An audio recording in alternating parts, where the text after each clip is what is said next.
Donc, bienvenue. Donc, on continue. Aujourd'hui, c'est un petit peu le gros morceau. On va prouver le théorème de définitif faible que j'ai énoncé la dernière fois. Donc, je pense que ça va bien prendre 2 heures.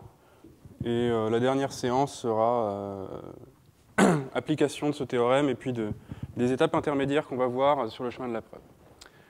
Donc, je rappelle quand même un petit peu de quoi il est question. Donc on parle de mécanique quantique pour des bosons, n bosons. Donc on cherche des fonctions d'onde. Donc fonction L2 symétrique de n variables dans Rd. Donc ces fonctions d'onde-là, c'est ce qu'on appelle les états purs d'un système quantique bosonique.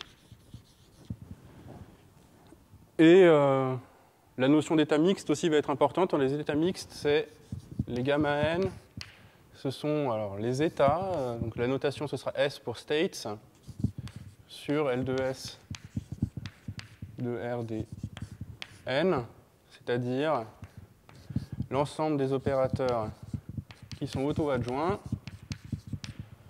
qui sont positifs et qui sont à trace. Donc c'est les opérateurs à trace sur les fonctions symétriques de carré intégrable de n variables. Et pour que ça soit un état, on demande que la trace soit 1.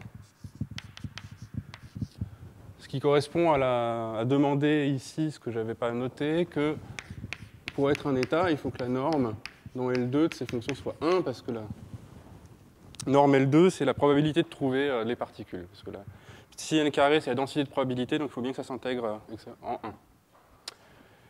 Voilà, donc trace de gamma n, ça correspond à psi n, norme L2 égale 1, parce qu'un exemple d'état mixte, un exemple particulier, c'est un état pur, bien sûr, où on identifie psi n avec le projecteur orthogonal sur psi n, et ça c'est un gamma n particulier, c'est bien un opérateur à trace, c'est juste un projecteur. Voilà, donc on travaille sur ces fonctions-là, et ce qu'on va chercher, c'est le fondamental d'un grand système bosonique. Donc le n, c'est le nombre de particules qui est destiné à tendre vers l'infini. Et ce qu'on cherche, c'est une énergie donc, qui dépend de n, qui est un infimum, comme toutes les énergies fondamentales, d'une fonctionnelle d'énergie, qu'on peut minimiser par rapport à tous les états purs ou tous les états mixtes. J'avais déjà expliqué ça, donc je vais mettre minimiser par rapport à tous les états mixtes. Donc un état de L2S Rd(n). Donc la fonctionnelle d'énergie, je l'écris. C'est la trace d'un certain Hamiltonien qui dépend de n sur le gamma n. Et puis, bon, peut-être vous êtes plus habitué à la formulation où on dit que gamma n est un état pur. Si gamma n vaut psi n, ça, l'énergie, c'est psi n, produit scalaire avec hn psi n dans L2. Voilà, donc on va s'intéresser, donc on s'intéresse, je n'ai pas encore spécifié ce que c'était que hn. Hn, c'est un Hamiltonien à n corps, donc qui agit sur L2 de Rd(n). Et puis donc une forme qui n'est pas la plus générale qu'on peut traiter, mais qui est bien instructive, c'est un opérateur de Schrödinger qui agit sur chaque variable. Donc un potentiel, un laplacien, l'énergie cinétique, l'énergie potentielle. Et puis, donc ça c'est la partie pour chaque particule, c'est une somme sur chaque particule. Delta J, ça veut dire que j'agis sur la variable numéro J de ce produit-là. Et puis une partie interaction. Et je considère les Hamiltoniens de type champ moyen, donc je divise l'interaction par quelque chose qui est d'ordre n. Et après, c'est une somme sur les paires de particules d'un certain potentiel d'interaction W de la distance entre deux particules. Voilà, donc je ne vais pas énoncer des tas d'hypothèses là-dessus, parce que là, je suis juste en train de rappeler un contexte. Mais essentiellement, ce qu'on voudrait savoir, c'est dire qu'on peut calculer l'énergie n, là, qui a priori dépend de tous ces états compliqués. On peut la calculer en prenant des états beaucoup plus simples. Donc pour minimiser, donc je l'écris en mots parce que je ne vais pas faire trop de formules. Donc on peut se contenter de regarder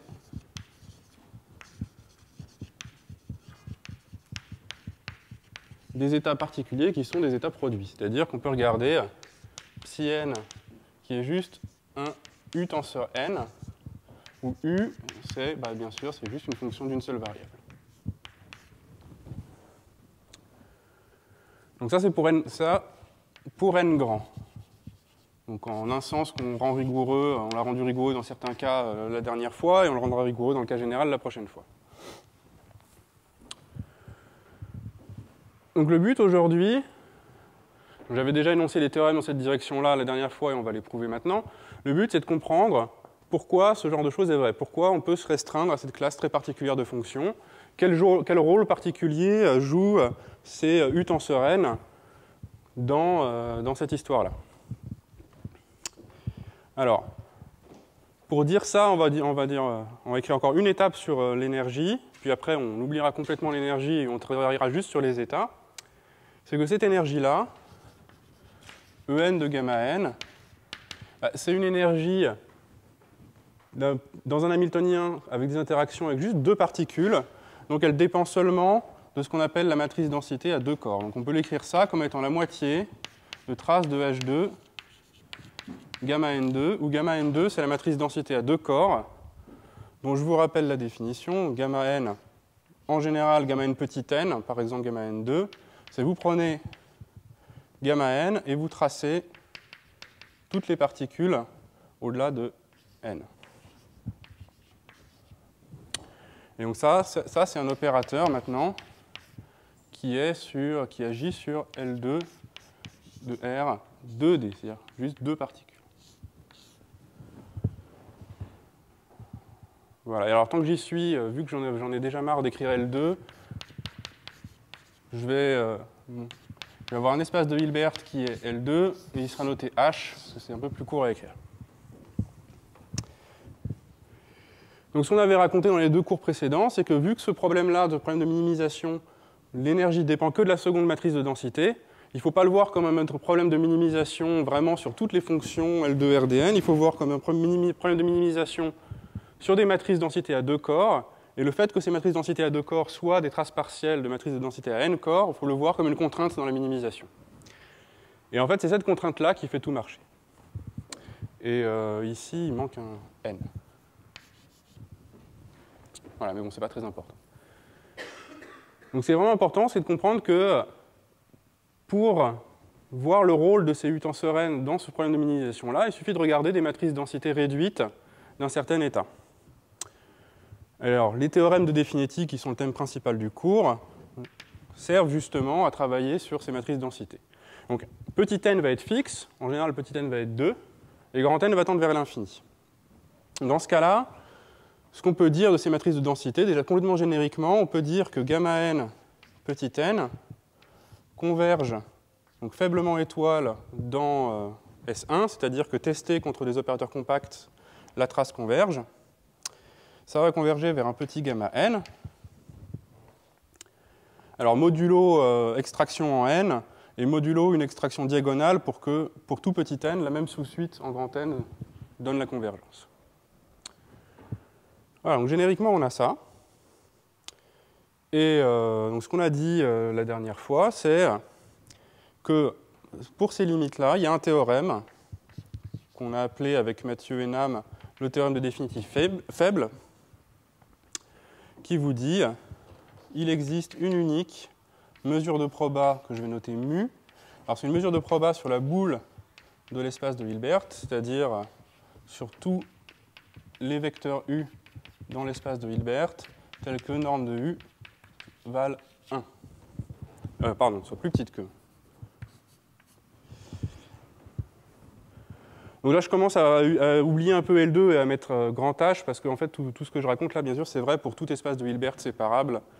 On peut faire ça tout le temps. Donc il existe une unique mesure de proba, telle que ce petit gamma n là, vous puissiez l'obtenir comme une combinaison convexe en utilisant cette proba de projecteurs sur U tenseur n, U tenseur n.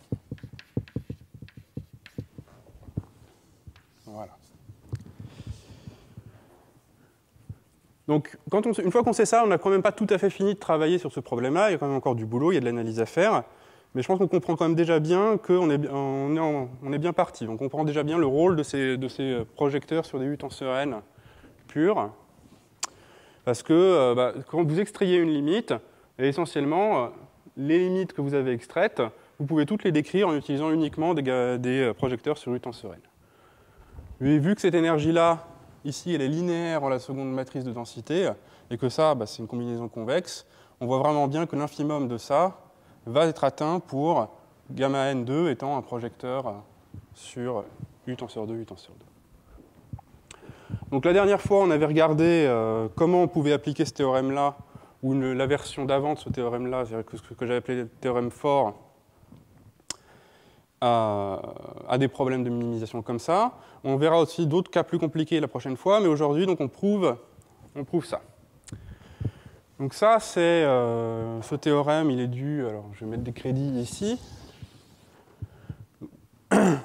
J'ai rajouté un mot avant, pour pouvoir bien donner les crédits, c'est que si, ici, il se trouve que la convergence est forte, ce qui n'est pas gagné en général, c'est-à-dire que la convergence a lieu en norme de trace, alors, mu, c'est une mesure de proba sur la sphère. C'est-à-dire, la sphère, c'est la même chose, sauf qu'on est sûr que la norme de U vaut 1.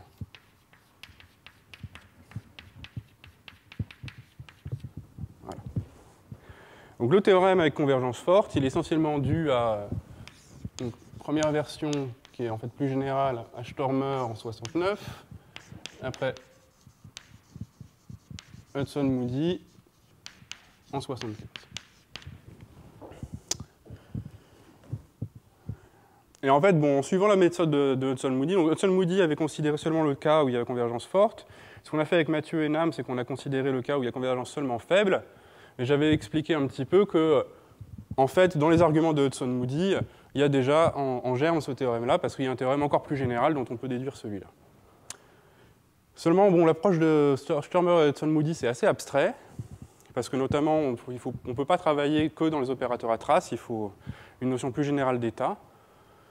Et ce n'est pas l'approche que j'ai envie de suivre. L'approche que j'ai envie de suivre est un peu plus constructive. Donc le schéma de preuve, pareil que j'avais annoncé la dernière fois, le schéma de preuve qu'on suit, c'est celui qu'on a trouvé avec Mathieu Lévin, Phan Tam Nam et moi-même. C'est on fait le cas H de dimension finie. Et 2, on voit que le théorème en dimension finie entraîne le cas général. Alors il y a plusieurs raisons de poursuivre ce schéma de preuve plutôt que le schéma de preuve historique. C'est que, déjà, question de sensibilité, mais moi je trouve celui-là plutôt plus élégant parce qu'il est plus constructif. Mais surtout, d'un point de vue pratique, c'est que là, il y a 2 étapes. Et à chacune des étapes, on va avoir des théorèmes un petit peu plus forts qui vont nous servir dans la suite du cours. Donc voilà, on attaque ça. Et on commence par dimension finie. Donc là, on peut oublier L2, tout ça. Maintenant, je fais donc la partie 1. H est un espace de Hilbert, séparable. Donc, séparable, bien sûr, qui est séparable puisqu'il est de dimension finie. De dimension finie. Et je vais noter D, ce petit D, sa dimension. Donc oubliez un petit peu les notations là. D, maintenant, c'est la dimension de l'espace de Hilbert, qui, dans cette partie-là, est fx. Alors, dans ce cas-là, quand les espaces de Hilbert est de dimension finie, bien sûr, il n'y a pas vraiment lieu de distinguer entre ce que j'avais dit, théorème faible et théorème fort. Théorème faible quand on a convergence faible et théorème fort quand on a convergence forte, parce qu'en dimension finie, il y a toujours convergence forte.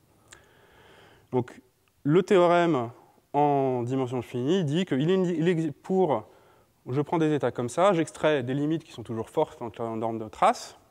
Il existe une unique proba sur la sphère unité telle que cette formule-là soit vraie. Voilà. Et pour démontrer ça, ce qu'on va faire, c'est que d'abord, on va se poser une question un petit peu plus précise. Donc pour ceux qui étaient là la dernière fois, on s'est déjà posé dans le cadre classique. c'est qu'on va se demander si, là, on prend des limites, on extrait des sous-suites, c'est très bien, mais on peut se poser la question, est-ce qu'on n'a pas une approximation explicite à grand N fixé, c'est-à-dire sans passer la limite? Donc la question qu'on peut se poser, c'est, étant donné un gamma n qui est donc un état de H symétrique tensor n, donc ça sera toujours la notation pour le produit tensoriel symétrique de n copies. Donc c'est l'espace pour des bosons, c'est-à-dire il faut que ce soit des états symétriques. On se donne un gamma n comme ça, et on se pose la question, est-ce qu'il existe, donc avec un point d'interrogation pour l'instant, un gamma tilde n qui est de la forme qu'on veut, avec une mesure qui a priori dépend de n. Donc, un gamma tilde n qui est bien une combinaison convexe de projecteurs sur des états, on les appelle les états de Hartree, c'est produit tensoriel pur. Donc, est-ce qu'il existe un truc comme ça, tel que on puisse avoir une estimation explicite en norme de trace de la différence entre les matrices réduites de ces deux états. Donc, c'est quelque chose qui va dépendre en général, bien sûr, de grand N, de petit n, et malheureusement de la dimension de l'espace. On aimerait bien que ça ne dépende pas de la dimension de l'espace, mais disons que l'état de l'art dit que ça dépend de la dimension de l'espace. Donc là, j'ai mis un point d'interrogation, je vais le retirer, parce que ce truc-là est vrai, donc c'est un théorème. Ça, c'est vrai. Étant donné un état bosonique à n particules, je peux trouver un autre état bosonique à n particules qui est très particulier, parce que c'est une combinaison convexe de projecteurs sur des états de Hartree, tel qu'on a une estimation en norme de trace de cette différence. Et l'estimation, alors, c'est ça, on peut le prendre comme étant alors un C qui maintenant est une vraie constante, n plus d sur n. En fait, on peut faire mieux, mais ce que je vais démontrer, c'est n plus d sur n. Donc voilà le théorème qu'on va montrer dans un premier temps, un premier temps qui va nous prendre un petit moment quand même. Donc avant de le montrer, quelques petites remarques. Donc 1, bien sûr, celui-là, alors pour suivre un petit peu la terminologie des notes, celui-là, je l'ai appelé Definity quant pour quantitatif. Alors, pour ne pas confondre avec quantique, je vais au moins écrire quantitatif. Ce théorème-là, donc Definity quantitatif, il entraîne le théorème Definity fort en dimension finie.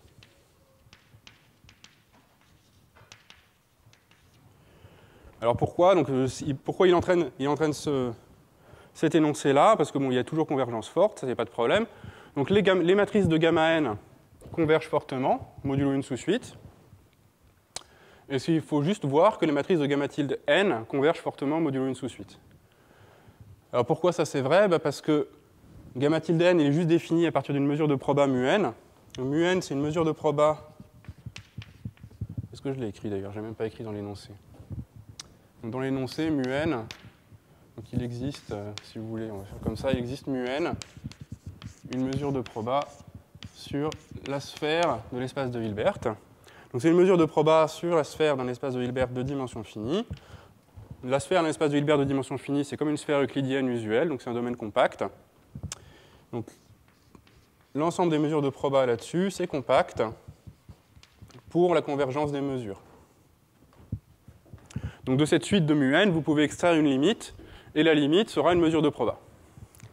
Et donc ça, c'est vraiment parce qu'on est en dimension finie. Hein. Ce genre d'énoncé-là en dimension infinie n'implique pas évidemment le théorème qui était avant. Donc voilà, donc c'était la première remarque. Alors la deuxième remarque, je l'ai déjà un peu faite, c'est qu'on peut améliorer ce taux-là, donc pas avec la preuve que je vais faire, mais avec une preuve qui est un petit peu moins que je trouve un peu moins compréhensible, donc que je ne ferai pas. On peut prendre un petit peu mieux, alors un tout petit peu mieux, c'est pas non plus une révolution, on peut prendre cette fonction Cn nd, on peut prendre constante qui doit être 4, on s'en fiche, nd sur n. C'est-à-dire que là, ça ressemble à petit n carré plus nd, en fait, on peut prendre juste nd sur n. Bon, là, l'important pour nous, vraiment, C'est des théorèmes qui ont été prouvés par des gens d'information quantique pour qui c'est important de travailler sur cette quantité-là et de l'améliorer. Donc nous, on s'en fiche un petit peu parce qu'on aura toujours petit n fixe et petit d fixe. Donc l'important, c'est juste que ce truc-là, que j'aurais pu écrire d'ailleurs, tend vers 0 quand n tend vers l'infini, a d fixe et petit n fixe. Voilà, donc pour ceux qui étaient là la dernière fois, ce petit nd sur n, ça rappelle, donc les gens d'information quantique sont très contents avec ce truc-là, parce que ça rappelle quelque chose qu'on peut obtenir dans le cas classique avec le théorème de Diaconis-Friedman. Donc ça, c'était une quantité qu'on a vue la dernière fois dans le théorème de Diaconis-Friedman. Voilà, alors troisième point avant de faire la preuve, c'est les crédits. Donc ça, c'est ce théorème-là, c'est Christandel, Koenig, donc pas le Koenig EDP, mais un autre Koenig, Mitchison et Renner, en 2007. Donc c'est pas bien vieux quand même. Hein. Par rapport à ces théorèmes qui étaient connus depuis les années 60, c'est pas très vieux ce genre de choses. Et puis il faut que je mentionne aussi quand même qu'il y avait des précurseurs de ces trucs-là, mais c'est pas bien vieux non plus. Il y a un précurseur dans Koenig et Renner en 2005. Et puis surtout, il y en a un qui est dans une approche assez différente, mais qui est un précurseur de ça aussi, c'est Fan et Van den Platz, en 0,5 aussi, si je ne me trompe pas. Voilà. Et donc ce qu'on va faire en fait, c'est qu'on ne va pas suivre cette approche-là, parce qu'on va faire une approche où on va y aller de manière un peu plus pédestre. Donc il faut que je mentionne ça avant d'énoncer les théorèmes, ou non. Je le mentionnerai en temps utile, on va dire. Ce que je veux dire maintenant, c'est que le théorème, c'est un petit peu comme le théorème de Diaconis-Friedman qu'on a vu la dernière fois. Vu comme ça, il est un peu effrayant parce qu'il y a un il existe, on a l'impression que c'est abstrait, mais en fait, c'est une construction. Donc la construction, je vais commencer par dire ça. Comment on construit ce truc-là? Alors, je vais dire avant comment on ne le construit pas, parce que la dernière fois, on a vu que le théorème de définitive classique, qui s'appelle le théorème de Hewitt-Savage souvent, on peut le déduire d'une approche constructive qui est due à Diaconis-Friedman et qui a été redécouverte ensuite par Lyons. Et ce que je veux dire, c'est que cette approche-là, elle est vraiment complètement mécanique classique. C'est une approche qui est complètement canonique en mécanique classique, c'est-à-dire que vous avez un état classique qui est une proba sur un produit cartésien symétrique. Cette mesure de proba sur un produit cartésien symétrique, vu que c'est une proba symétrique, c'est en fait une mesure sur les mesures empiriques, donc les sommes de masse de Dirac à n particules. Et une mesure sur les mesures empiriques, vous pouvez l'étendre en une mesure sur les mesures de proba. Donc on comprenait très bien avec cette approche-là d'où sortait la mesure sur les mesures de proba. Et donc, on faisait ça donnait une mesure, et il se trouvait qu'on avait une bonne estimation d'erreur avec cette mesure-là. Le truc, c'est que la mesure empirique, c'est vraiment une notion classique. Parce que la mesure empirique, c'est quelque chose qui vous mesure où sont vos particules. Sauf qu'en mécanique quantique, ça n'a pas de sens de demander où est-ce qu'elles sont exactement. Ce qui a du sens, c'est de demander où est-ce qu'elles sont approximativement. Et donc c'est l'approche qu'on a vue la dernière fois, ne marche pas du tout. Donc il faut autre chose. Et cette autre chose, elle est basée sur la formule de Schur. Donc ce qui a l'avantage de montrer tout de suite que c'est une construction qui marche qu'en dimension finie. C'est-à-dire qu'en dimension finie, on a cette formule-là. Donc l'identité sur votre espace de Hilbert bosonique, vous pouvez la décomposer comme étant donc, un facteur qui est la dimension de l'espace, donc qui a intérêt à être fini, fois une intégrale sur la sphère de l'espace, du, juste projecteur sur U tenseur n, U tenseur n. Voilà. Oui. Oui, et puis du, c'est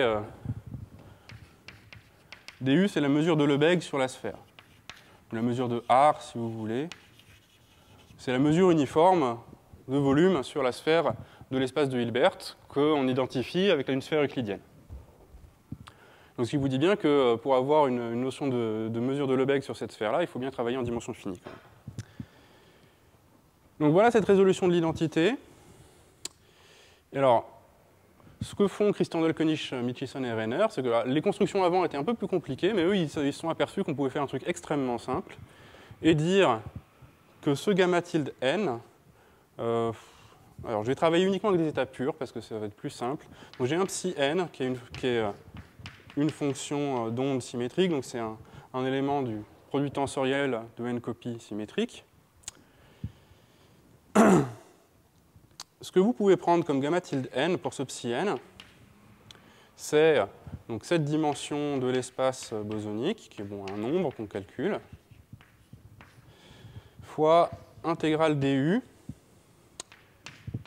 psi n scalaire u tenseur n au carré, et puis le projecteur. Donc votre mesure, c'est ce nombre fois cette mesure de référence fois ça. Tout ça, c'est la mesure que j'ai écrite dans le théorème, qu'on construit de cette manière-là. Alors, donc on va faire la preuve gentiment de pourquoi ça marche. Et avant de dire pourquoi ça marche, on peut se demander pourquoi c'est naturel de prendre ça. En fait, c'est extrêmement naturel parce que ça vous dit que... donc je vais garder la construction et puis ça au tableau. Et puis je vais effacer là-bas. Alors pourquoi c'est extrêmement naturel? C'est parce que cette formule de Schur vous dit que les U tenseur n pour U dans la sphère de Hilbert, dans la sphère de l'espace de Hilbert, forment une base, enfin entre guillemets, c'est-à-dire forment une base surcomplète de l'espace. C'est-à-dire que ça vous dit que vous savez que la famille U tenseur n pour U dans la sphère de l'espace de Hilbert à une dimension, c'est une base surcomplète. C'est-à-dire que vous pouvez reconstruire tout l'espace à partir de ça, mais vous avez trop de vecteurs pour reconstruire tout l'espace. Donc ce n'est pas une famille libre, bien entendu.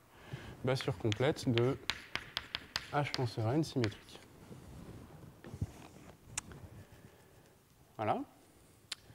Et alors le point qu'il faut remarquer, au niveau de l'heuristique, c'est que c'est une base qui est de moins en moins surcomplète en fait. Quand vous prenez n grand, cette base-là est de moins en moins surcomplète. Pourquoi? Parce que si vous regardez le produit scalaire de un Vn, ça c'est juste produit scalaire de uv puissance n, ça tend vers 0 quand n tend vers l'infini, dès que u n'est pas parallèle à v, on n'est pas collinéaire à v.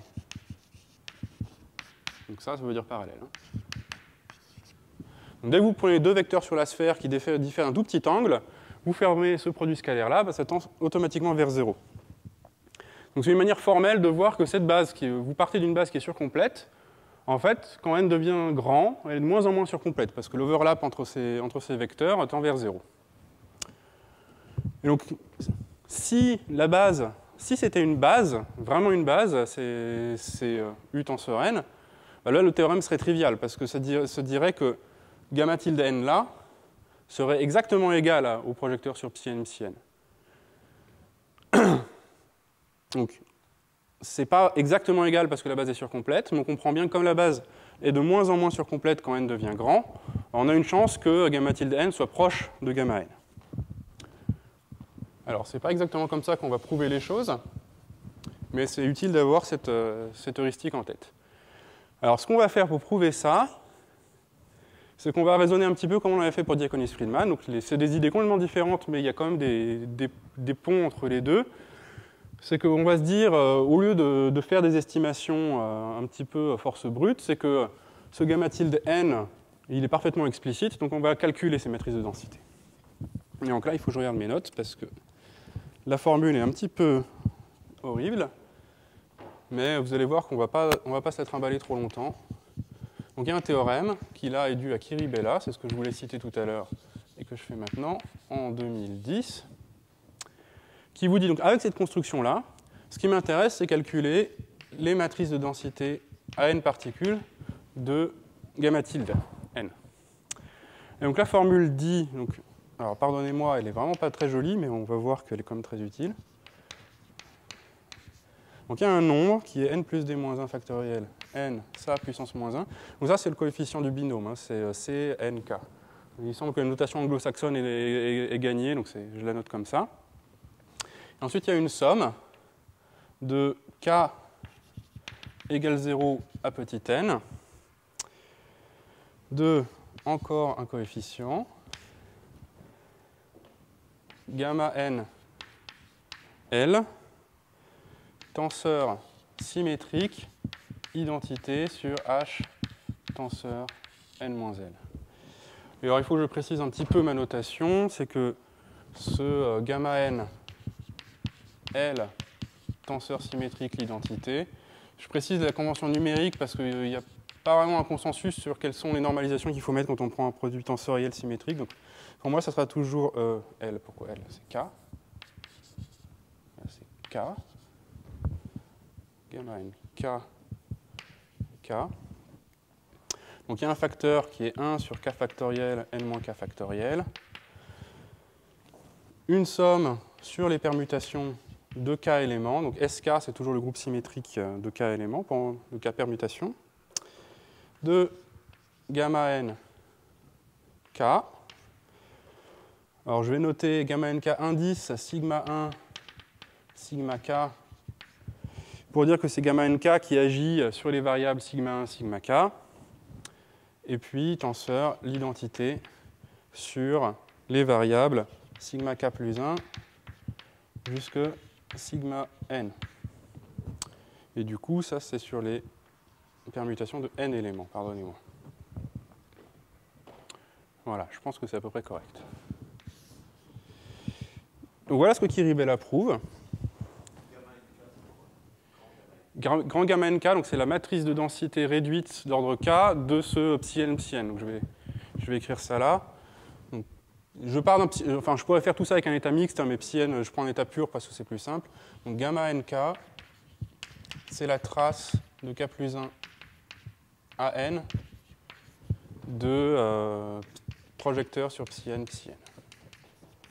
Étant entendu qu'on peut prendre autre chose qu'un projecteur, hein, c'est juste parce que c'est un peu plus simple. Donc voilà. Alors ça, c'est Kiribella, c'est quelqu'un qui fait de l'information quantique, et il a prouvé ça, il interprète cette formule-là comme étant une relation naturelle entre deux objets aussi naturels en information quantique. Donc on ne va pas s'en servir, nous, et on va juste dire que ce théorème-là implique le théorème de Christian König, Mitchison-Renner qu'on a vu avant. Alors, il l'implique par une astuce très simple, qui est la même que ce qu'on a vu pour Diaconis-Friedman la dernière fois, qui est, alors je vous ai dit que cette formule était un petit peu horrible, je pense que vous êtes d'accord avec moi, mais ce qui est important, c'est que nous, ce qui nous intéresse, c'est que le premier terme de la formule. Alors le premier, enfin plutôt le dernier, c'est-à-dire le terme k égale n. Là. Quand k est égal à n, vous regardez juste gamma n, n. Donc il n'y a pas ce produit tensoriel avec une identité. Et tout ce qui compte, c'est que les autres termes sont positifs. Donc, qu'est-ce que ça veut dire ça? Ça dit que gamma tilde n, n, c'est ce coefficient, n plus n plus d moins 1 choose n, moins 1 fois gamma n, n, plus autre chose. Et cette autre chose, le seul truc qui compte, on va dire que c'est an par exemple. Le seul truc qui compte, c'est que an, c'est un opérateur positif. Ce qui est complètement évident au vu de la formule. Alors pourquoi c'est la seule chose qui compte? Parce que ce qui m'intéresse, c'est calculer trace de valeur absolue gamma n, n, moins gamma tilde n, n.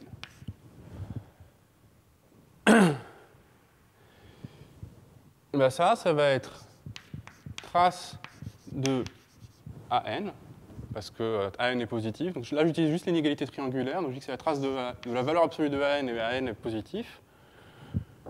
Plus, donc il y aura gamma tilde n, gamma n moins gamma tilde n. Donc il y aura 1 moins ça fois la trace de gamma n, qui vaut 1 par définition. Donc il y aura 1 moins ce coefficient.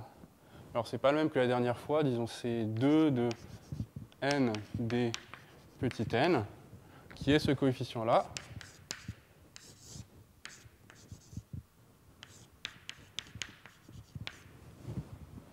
Voilà. Donc on a cette estimation-là.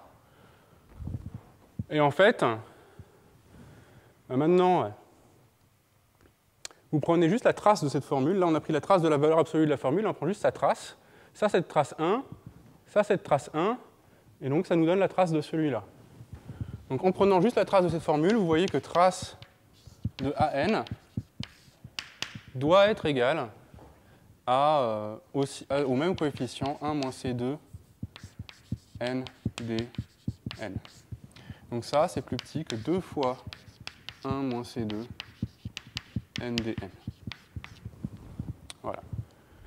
Et donc, il y a juste à calculer ce C2 n dn, donc je vous épargne le calcul au tableau. Et il suffit juste de voir que valeur absolue de 1, d'ailleurs même pas valeur absolue parce que c'est plus petit que 1, ce C2 de n dn. Ça, c'est plus petit que ce que j'ai annoncé dans le théorème. C'est un calcul qu'il faut faire. C'est plus petit que ça. Et puis, bon, la constante, bien sûr, vous pouvez la calculer. Oui. Oui. Oui. Oui, c'est bien possible. Oui. Oui, tu as raison. Oui. Oui, je pense bien. Oui, exact. Oui, c'est surtout celui-là. Oui, tu as raison. Oui. Pardon. Voilà. Oui, évidemment. Alors, par contre, j'en ai corrigé un qui n'était peut-être pas à corriger. Laisse-moi vérifier. Alors, voilà, le premier que j'ai corrigé n'était pas à corriger. Voilà. Voilà. Alors.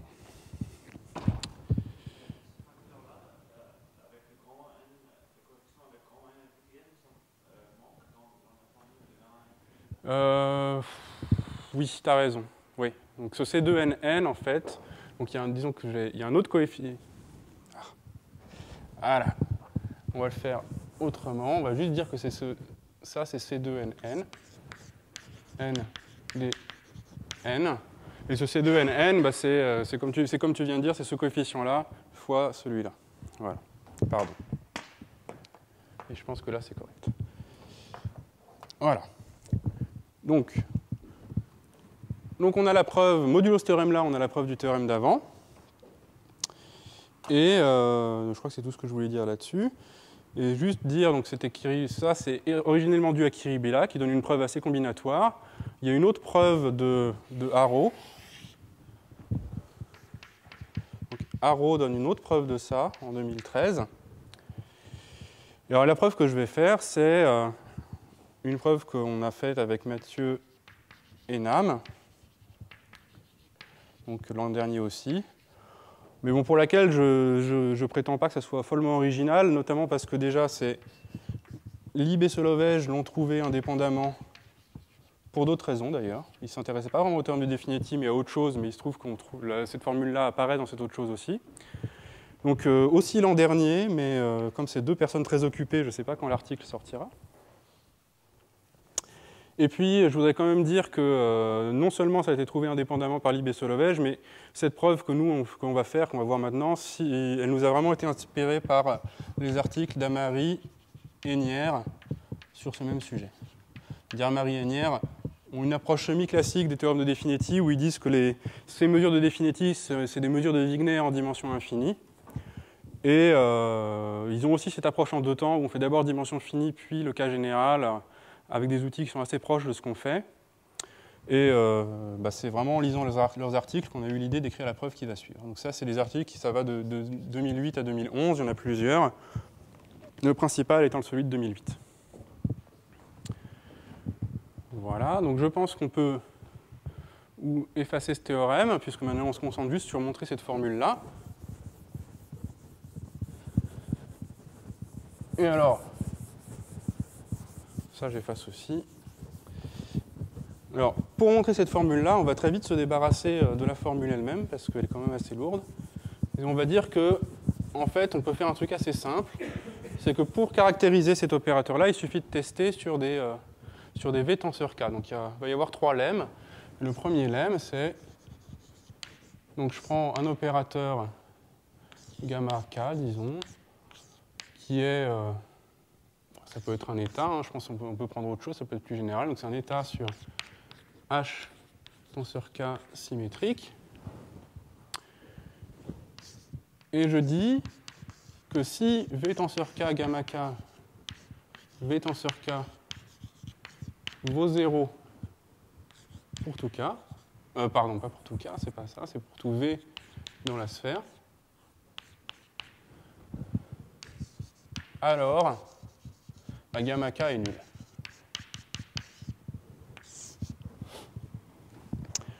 Donc, vu qu'on cherche une égalité entre deux opérateurs, on aura besoin de tester ces opérateurs que sur des V tenseur K. Oui, donc là, ce sera des V tenseur N, mais bon, c'est pas important. Et ce qui est bien utile, parce que cette formule ignoble sur des V tenseur K, ça va être juste un truc très simple.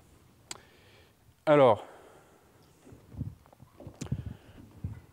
remarquez que c'est important qu'on se soit réduit à montrer une formule pour utiliser ce lemme-là, parce que si on cherchait à montrer une estimation, c'est pas du tout vrai que si vous avez une estimation sur ce produit scalaire là pour tout V, vous allez utiliser une estimation sur gamma K. Ça, c'est pas vrai du tout. Et donc, on prouve une formule et on va la prouver juste en utilisant ce lemme-là. Donc, une preuve de ce lemme-là, c'est quelque chose qui est extrêmement standard et je suis persuadé qu'il y a plein de preuves dans la littérature. Mais une preuve très simple, c'est que vous dites que U plus TW tenseur K gamma K, U plus TW tenseur K, ça doit être nul par définition pour tout U, W et T. Enfin bon, il faut normaliser un petit peu pour que ça reste dans la sphère, hein, donc je donne juste un petit peu l'idée de comment on fait ça. Mais ça, c'est nul pour tout T, donc on dérive par rapport à T. Et quand on dérive par rapport à T, vous prenez d dt du machin qui était au-dessus. Ça, c'est... Vous voyez, ce qui se passe, c'est qu'on va développer le produit, là, et le terme d'ordre T qui va rester, bah, c'est juste, il y aura K moins une copie de U et une copie de W. Donc ça va être essentiellement U tenseur K moins 1, tenseur symétrique, tenseur W, gamma K, produit scalaire avec la même chose. Ça vaut 0. Parce que c'est la dérivée d'une fonction qui vaut 0. Et donc vous voyez que maintenant gamma K doit s'annuler aussi sur ces vecteurs-là. Puis après, vous voyez ce qu'on fait, c'est qu'on itère. C'est que maintenant, je replace à nouveau U tenseur K-1 par un V plus TW, et je fais ça plein de fois. Et ce qu'on conclut, c'est que U1 tenseur symétrique, U, alors K, gamma K, U1 tenseur symétrique, blablabla, tenseur symétrique, UK, vaut 0 pour tout U1, UK dans la sphère. Bon, et c'est fini parce que ces vecteurs-là forment une base de l'espace. Tous les produits tensoriels symétriques comme ça. Voilà, donc c'est bien agréable parce que du coup, on teste ces formules que sur des V tenseur K. Et maintenant, pour faire les calculs, quand on teste sur des V tenseur K, donc ça, je pense que de toute façon, je le rappellerai plus tard, il va falloir que j'introduise des opérateurs d'annihilation et de création. Donc c'est-à-dire, c'est quelque chose qui est extrêmement standard auprès des gens qui les connaissent et qui est extrêmement utile dans ce contexte-là. Donc avant de donner le lemme suivant, je vais rappeler un petit peu, alors là il me faut mes notes pour ne pas me tromper dans les normalisations. Je vais rappeler ce que c'est que les opérateurs d'annihilation et de création. Donc on va commencer par le créateur. Donc l'opérateur de création A étoile, donc ça, il crée une particule dans un certain état que je vais noter ici. FK, vous allez voir pourquoi.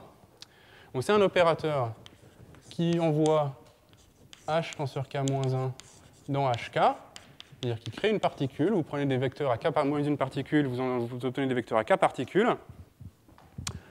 Et il agit de la façon suivante. Donc je vais donner son action sur une somme. Donc je prends K-1 vecteur dans HK-1, dans H, pardon. Ça sera sigma tenseur F sigma K-1. Ça, c'est, donc il y a une normalisation, qui est celle qu'il ne faut pas que j'oublie, c'est K puissance moins 1,5. Et ensuite, on prend cette somme-là. Maintenant, c'est une somme sur les permutations de K éléments de F sigma 1 tenseur S sigma K. D'où l'intérêt d'avoir noté celui-là FK plutôt que de donner un nom générique.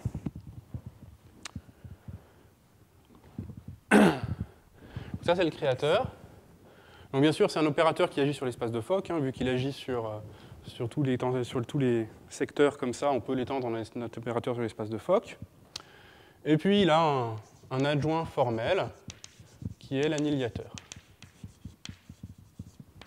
qui est A de FK. C'est formellement, alors je dis bien formellement parce que ce n'est pas des opérateurs bornés, ça en général, quand on travaille sur l'espace de Fock. Donc c'est formellement l'adjoint de celui qui est au-dessus. Ce que je peux écrire en disant, donc là je donne une formule, la formule, hein, c'est un opérateur, celui-là il va de H, donc comment je l'ai écrit ici, il va de HK plus 1 dans HK.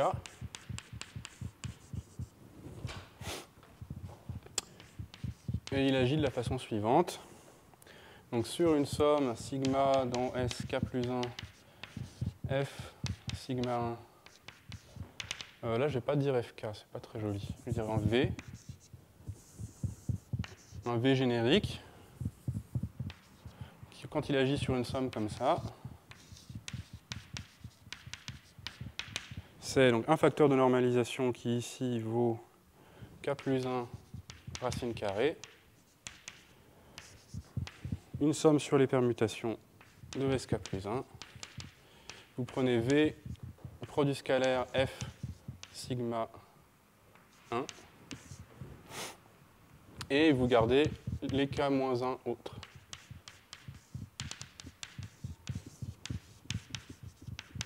Voilà, ouf. Voilà, donc c'est des définitions extrêmement standards.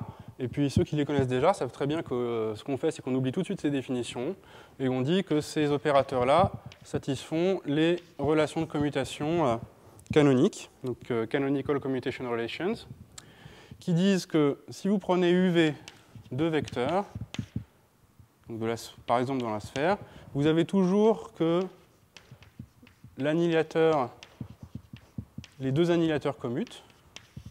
Si vous détruisez deux particules, ce n'est pas très important dans quel ordre vous les détruisez, donc ces crochets dénotent le commutateur. Vous avez que les créateurs commutent.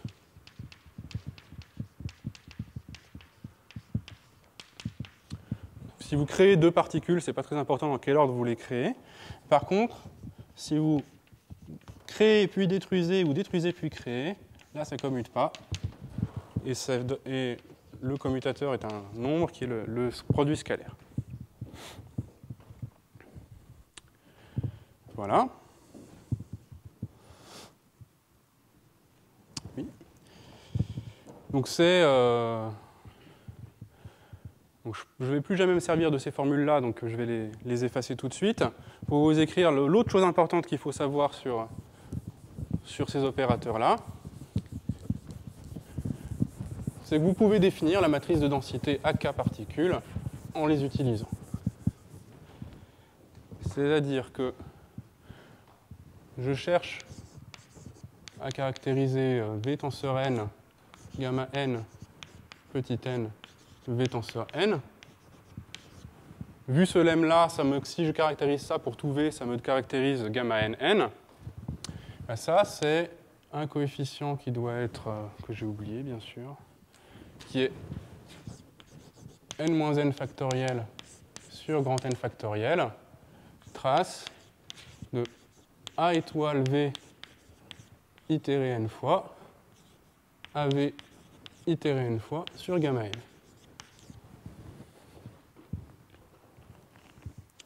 Et donc, pour un physicien, c'est ça la définition de la matrice de densité. C'est pas les traces partielles que j'ai données avant. Il se trouve que ça coïncide avec les traces partielles, mais c'est ça la définition en vrai. Et alors juste attention à ce petit coefficient-là qui normalement n'est pas dans la livre de physique, c'est parce que moi j'ai choisi des normalisations des matrices de densité qui soient de trace 1. Voilà, et donc ça s'appelle une quantification de Wick par exemple.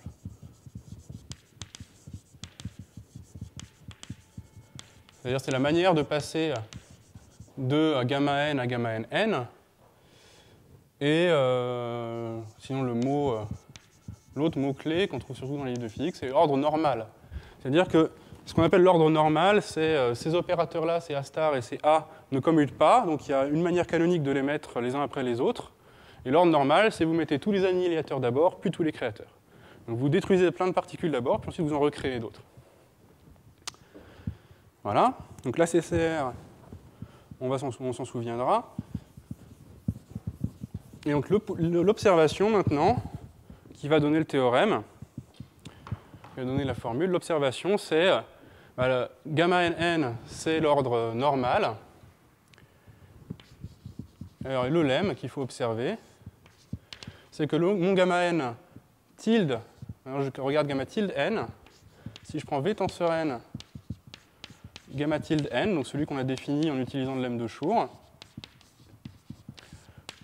celui-là, il est donné par un ordre antinormal. C'est-à-dire que c'est trace de AV n, donc n annihilateur puis n, enfin pardon, n créateur puis n annihilateur sur gamma n.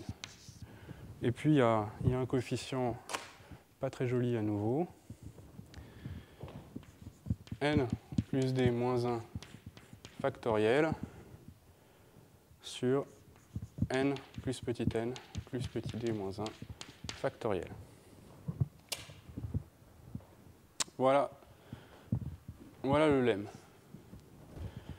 Donc on va faire la preuve de ce lemme là tout de suite, et puis on verra la conclusion ensuite, mais juste, on comprend bien ce qui va se passer, c'est que les A star et les A ne commutent pas, mais on sait comment les faire commuter, on sait comment calculer les commutateurs. Donc là, j'ai un commutateur entre A puissance n et A étoile puissance n. On voit bien qu'on va pouvoir le calculer par récurrence à partir de la CCR. Et ça sera la dernière étape. Mais avant de faire cette dernière étape, on fait cette preuve-là. Alors cette preuve, je ne vais pas m'embêter à calculer le coefficient au tableau parce qu'il y a une garantie d'erreur. Ce que je vais vous dire, c'est que comment on voit que ça, c'est proportionnel à ce truc-là. Je rappelle donc la définition. Moi, j'étais parti d'un étape pure pour simplifier, et puis on va rester là-dedans. On prend un état pur gamma n qui est un projecteur sur un psi n, et par définition, le gamma tilde n, c'est l'intégrale du fois dimension de l'espace bosonique fois u tenseur n psi n au carré, et ça c'est le poids du projecteur u tenseur n dans cette décomposition. Voilà. Donc en particulier, gamma tilde n, c'est, alors je vais écrire directement en le sandwichant entre v tenseur n et v tenseur n. Pour calculer la matrice densité réduite de ce truc-là, il y a juste à réduire cela. Donc la matrice densité réduite de gamma tilde n, c'est juste, ici je prends un petit n au lieu d'un grand n. Donc ça va être, alors la dimension, là je la passe dans un coefficient à calculer, intégrale du. Donc il y a le u tenseur grand n psi n qui ne change pas. Et puis là, ce qu'on a, c'est que ce u tenseur grand n se transforme en u tenseur petit n parce que j'ai pris la matrice densité à n corps. Et puis après, je prends son produit avec v tenseur petit n. Donc ça, c'est v tenseur petit n, u tenseur petit n, produit scalaire, au carré. Alors maintenant, ces deux produits scalaires, si je veux, le produit de ces deux produits scalaires, je peux les écrire comme un seul produit scalaire, si je veux. C'est donc la constante que je n'ai pas envie de calculer, du, u tenseur grand N plus petit n, v tenseur petit n, tenseur symétrique psi n au carré. Oui, on voit bien que ce truc-là se réduit au truc qui est avant. C'est-à-dire que j'ai mis les U, je les ai mis sur le U, et puis les petits V, je les ai mis sur le psi n ici. Et peut-être que la constante change là, parce que j'ai mis un produit scalaire symétrique. Donc ça dépend un peu de votre convention pour le produit scalaire symétrique, mais je soupçonne qu'avec la convention que j'ai pris là-bas, la constante a changé. Mais bon, c'est un nombre dont on peut garder trace. Bon, bah maintenant, ça, c'est V tenseur n, tenseur symétrique psi n, tenseur, l'intégrale, pardon, pas tenseur, produit scalaire, l'intégrale du du projecteur sur U, tenseur n plus n. Voilà. Et la même chose de l'autre côté. V tenseur petit n, tenseur symétrique, psi n. Voilà, donc j'espère que la formule est bien claire, c'est que là il y a une barre ici, une barre là. Ça veut dire que ça c'est un opérateur qui va agir sur cette partie-là, et puis ensuite je prends le produit scalaire avec ça. Maintenant qu'est-ce que je fais? J'utilise la formule de Schur. Alors maintenant, dans l'espace de Hilbert, à n plus n variables. Ça je sais que c'est proportionnel à l'identité. Donc c'est encore une constante, qui cette fois, c'est la constante pour grand n plus petit n, fois l'identité de h tenseur n petit n symétrique. Donc modulo, garder des traces de cette constante à nouveau une constante. Alors le point important à observer, c'est que cette constante, ça va être la dimension de cet espace-là, avec n plus n petit n variables, grosso modo divisé par la dimension de l'espace à n variables, grand n variables, donc quelque chose qui va être proche de 1. Donc modulo encore une constante que je ne calcule pas. Ça, c'est V tenseur n, tenseur symétrique psi n, V tenseur n, tenseur symétrique psi n. Donc là, on voit ce qui se passe, c'est que V, là, je prends psi n et je fais V tenseur n, tenseur psi n. C'est-à-dire que je crée petit nv là-dessus. Donc ça, c'est C. A étoile V n psi n. A étoile V puissance n sur psi n. Voilà. Bon, maintenant, dernière étape. A étoile, si on l'a noté A étoile, c'est parce que c'était au moins formellement l'adjoint de AV. Donc le A étoile, là, je peux le passer là. Donc ça, c'est encore une constante. Psi n, AV puissance n, A étoile V puissance n, psi n. Voilà, et ça, c'est exactement ce qui est écrit là-haut. Non, ce qui est écrit là. C'est-à-dire que c'est bien n créateur d'abord, n annihilateur ensuite.